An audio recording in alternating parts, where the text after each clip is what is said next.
Wolfpack fans, and welcome to another edition of Wolfpack Watch. I'm your host, Doug Wood, and this is our end of regular season recap and our look into the playoffs as we go to the first round next week on Friday night at Westlake. With me again, Coach Bryant. Coach Bryant, thank you. Yes, sir. Coming off of a very tough 34-27 loss at McEachern on Friday night. Coach, I watched that game on TV through Mr. Harkin's feed here, and I saw a team ready to win, and we came up short. Give us your assessment of the game. Well, I thought we played well enough to win in some phases of the game, but we're shooting ourselves in the foot. We made too many mistakes. We had a 14-point swing on one play. Blindside block, referees called. It was 40 yards behind a kickoff return, and we returned 2-5. And instead of scoring a touchdown, we end up, kicking a field goal, and they get the ball back and score. Just too many mistakes, too many missed blocks on offense, misreads. Defensively, we were out of position a couple of times when we should have been in position. Third and fourth down, we had their receivers locked up, and we rushed the quarterback and let the quarterback scramble out for a first down 4 different times. If any one of those things would have worked out our way, then it would have been a different ball game. But that's something that hopefully we're going to learn from and take into the first round of playoffs this week. Well, that's what you've talked about all year, is learning from the mistakes that we made and using those as ammunition for moving forward. How are the kids after the Friday night game? We got a positive outlook going into the playoffs, or they still lamenting the loss to McEachern on Friday night?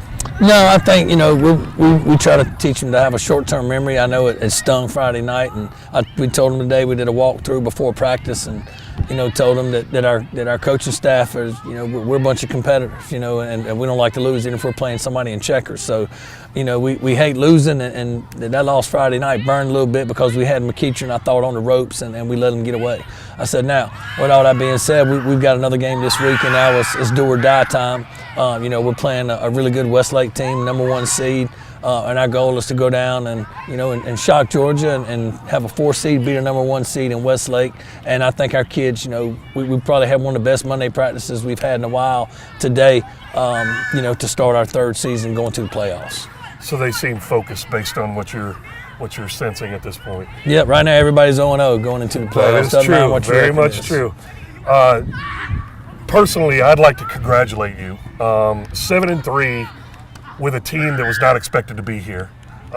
We were predicted to, I believe, get 5th at best in this region, and we got 4th with a 2-3 record in the region. We only lost 3 games, all three of them in region.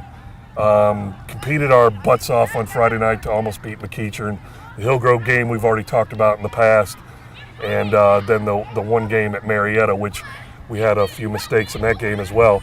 But I want to congratulate you and your coaching staff on an outstanding first season working with this young program. I think the community, the fans, the players, there's definitely a different vibe in this community based on everything that's going on, and I just want to personally congratulate you on what you've done your first year. Tell us how, without trying to get too much into just coach level speak, tell us how you feel about the 7-3 season, how you feel about how much we've progressed from the spring when we did the spring practices and the game and then the summer game, and here we are now. Aside from looking forward into the playoffs, tell us what you think of the team so far this year. Well, there's, being an inexperienced team, we've had some ups and some downs, which is to be expected. With a brand new offense, brand new defense, new special teams, new way to train them in the weight room. I think our kids have progressed really well and have stepped up and accepted every challenge that we've thrown in front of them. 3 tough losses in the region against 3 really good football teams. 2 of those games, I thought we had a chance to win late, and we let it get away by mistakes what we made offensively, defensively, our special teams. But I think our guys have done a good job of putting those losses behind us and overcoming adversity of a loss to to look for the next game. Next play, next day, next game mentality, and our guys have done a good job of doing that year in and year, or week in and week out. I'm excited about the progress that they've made from the beginning of the spring when we got them, from the spring game against Rome to where we're at right now. Obviously, I'm not satisfied with a 7-3 record. I won't be satisfied until we're 10-0 going into the playoffs. And nor should any of our players or anybody in our community, or any of our coaching staff. But a 7-3 record is okay, but 10-0 is what we want to do. And right now, we want to go 1-0 with the first round of the playoffs, and hopefully we can go down to Westlake and put a good game together and give a number 1 seed all they want, and then come and steal the game in the fourth quarter. Let's talk a little bit about that Westlake game. They're 8-2. They're a number 1 seed in Region 2. Based on their schedule this year, they played 2 tough teams to start with, and I think lost both of those games, one from out of state, and then they lost to Grayson in a close game. But they've reeled off, I believe, 8 straight wins since then, and winning all their games in the region. Tell us what you see from them on tape, what we got to look for, what we've got to key on, and what we have to do well, aside from not turning over the ball and making mistakes like you always preach. Well, they're very athletic on both sides of the ball. They remind us a lot of McEachern a little bit athletically. They're not quite as big as McEachern is up front, but they've got some guys that if you don't tackle in space, then they can make you pay for it. Their quarterback is probably the fastest quarterback that we played against this year, and he does a good job in the zone read and power read game. And then they rotate receivers in, similar to what we've done all year. They rotate 8 receivers in and out of the game, and all 8 of them can play. On different nights, different receivers step up and make big plays for them. And then defensively, they base everything out of a 4-man front, but they also throw some odd front up there and blitz and play man and roll to cover 3 and some cover 4 behind it. So they give you a lot of different things to prepare for. So we're going to have to be prepared in all 3 phases of the game. And we've got a few tapes on them.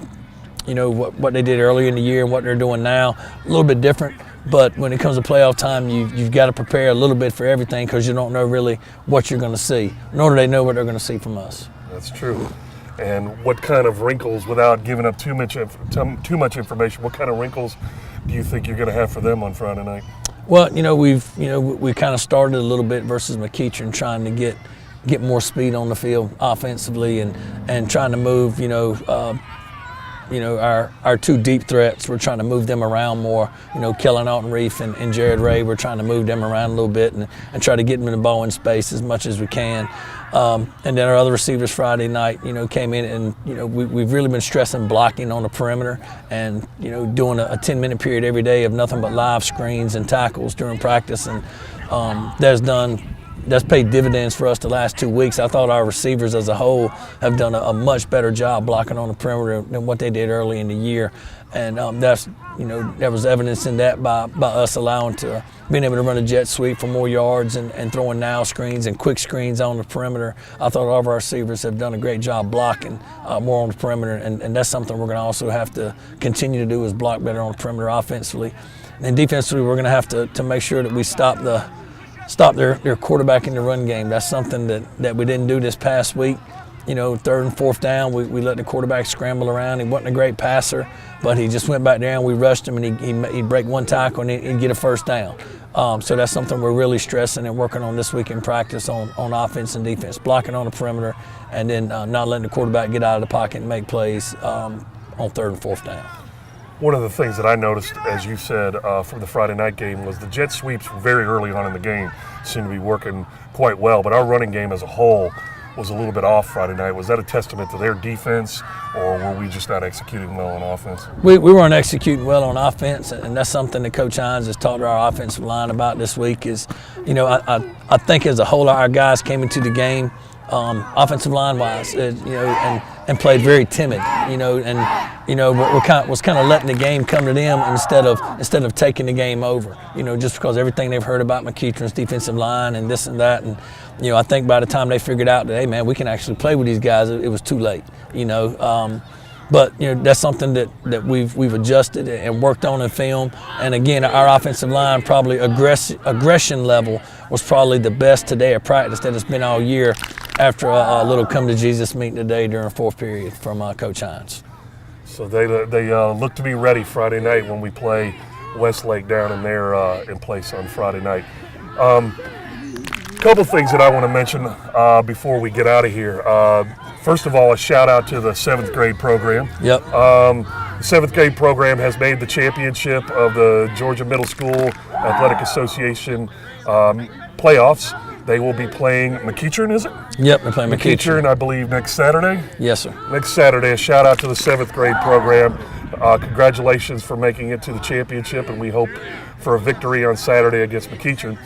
And then secondarily, I failed to report this before on last week's edition, but want to congratulate quarterback number 5, Ross Baumgrim. He is now the North Paulding High School career leader in yards, touchdowns, and completions. And not only is he the high school leader, he's also the Paulding County leader for all schools combined. I want to congratulate him on all those records. That is very, very well earned. He has been around this program for many, many years. He has worked hard, and we congratulate him on those on making those records fall and now owning them. Coach, anything else before we get out of here from you? No, I'm just looking forward to having a chance. The playoffs is my favorite time of year, and I told the kids today, and I mentioned something to you before. One of my traditions during the playoffs is I wear one of my state championship rings every day to practice, and make sure that the kids see it. But that also reminds myself and my coaching staff for us to stick to the plan. The plan's not always agreed upon. It's not always understood, but it's kind of like democracy. You give it time and it always works. And what we want to do is when the plan turns into the standard, then the standard turns into championships. And that's what we're trying to stress to these kids. And our coaches have done a good job of buying into it. And our kids now this late in the year are doing a good job of buying into the plan that we put forward and the standard that we're trying to hold them to play football at North Paulding High School. And that seemed to me like it's a challenge, not only for this season as we head into the playoffs, but for future years here at North. Coach Bryant is going to take this kind of tradition as we go forward, and hopefully we have many, many years of making the playoffs and hopefully a state championship in our future. 7 straight years in the playoffs, Coach. Your first year here at North, congratulations. Thank you. And as we get out of here and we play Westlake at 7:30 on Friday night, get out there and support the Wolfpack. Let's have a lot of fans giving this team some support so we can get this win, and then we'll take it into the second round and worry about who we play then. Coach, thanks for joining me. Yes, sir. Thank you, guys. As we sign off, go Pack. Go Pack.